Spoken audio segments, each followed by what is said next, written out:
Two finance leaders under pressure because of chaotic preparations for the budget. On the right, Richard Hughes, who quit today as head of the budget watchdog, the OBR, after its budget calculations were prematurely published. The Chancellor, however, clings on, despite being accused of having misled the country about the public finances. Budget day last Wednesday began as a car crash, as the Chancellor told MPs. It is my understanding that the Office of Budget Responsibility's Economic and Fiscal Outlook was released on their website before this statement. This is deeply disappointing and a serious error on their part.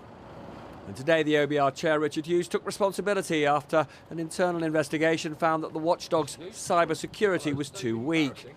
He wrote that he needed to play my part in enabling the organisation that I've loved leading to quickly move on from this regrettable incident and would therefore resign as its chair and take full responsibility. But that's not the only budget preparation widely denigrated as bungled. The Treasury and Chancellor have been accused of overstating, of lying about the weakness of the public finances for weeks.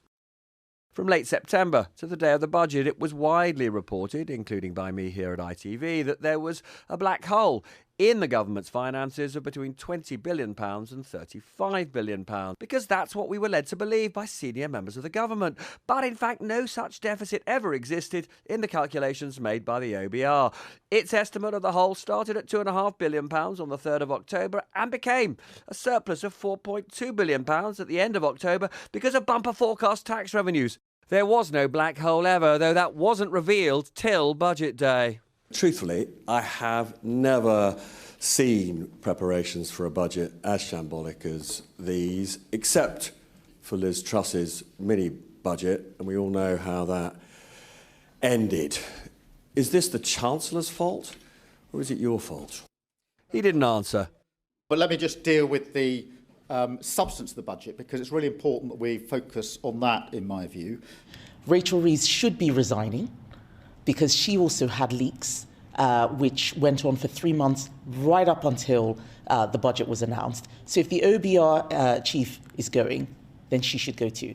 But Rachel Reeves' deputy defended her, in particular against the charge that her emergency, unprecedented press conference on the 4th of November created the false impression of the public finances being in crisis. Mr. Speaker, the Chancellor took the step of delivering a speech before the budget precisely so that she could be upfront about the circumstances she was facing and the decisions that she would need to take. The Chancellor has been honest and consistent with the public in everything she has said. So what's the view up North London? I don't think she's right for the job. She's not been very open and truthful. Yeah, I trust her. I trust her with my life. No, maybe not with my life. There's a slight exaggeration.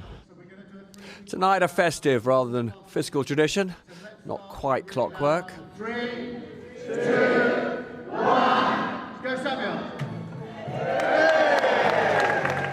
But maybe in the season of goodwill, the Chancellor will cling on at the top of the ministerial tree. So, Robert, what do you reckon? Can the Chancellor survive this? Well, the resignation of Richard Hughes as chair of the OBR certainly puts greater pressure on Rachel Reeves, maybe makes it harder for her to survive, because he has taken responsibility not for actions, wrongdoing or anything of that sort that he himself has committed, but he's taken responsibility for the fact that his organisation's cybersecurity was not as robust as it should have been, which led to that literally extraordinary, unprecedented leak of every budget measure 45 minutes before the Chancellor was hoping to do her big theatrical thing and reveal them all. And he has resigned, Richard Hughes says, to rebuild confidence in the Office for Budget Responsibility. Now, there has been a lot of criticism of Rachel Reeves for example, her remarkable, unusual press conference 3 weeks before the budget, in which she certainly set out a sort of a climate of tremendous financial uncertainty, reinforced the idea that there was a big black hole in the public finances.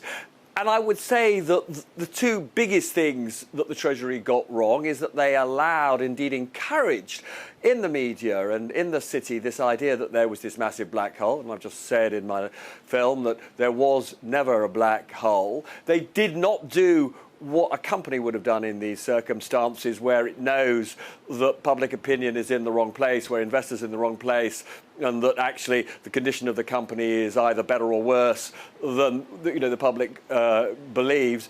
In those circumstances, a company would have had to have put out a corrective statement. There was no corrective statement during this period of uncertainty. And then there were a number of other occasions where journalists, including myself, were just genuinely misled about what was going on. Whether this is all enough to, see her forced out is still very unclear, and much will hinge on the investigations by the Treasury Select Committee. Really important meeting tomorrow when the head of the OBR addresses them, and then perhaps the big moment when they interrogate the chancellor next week.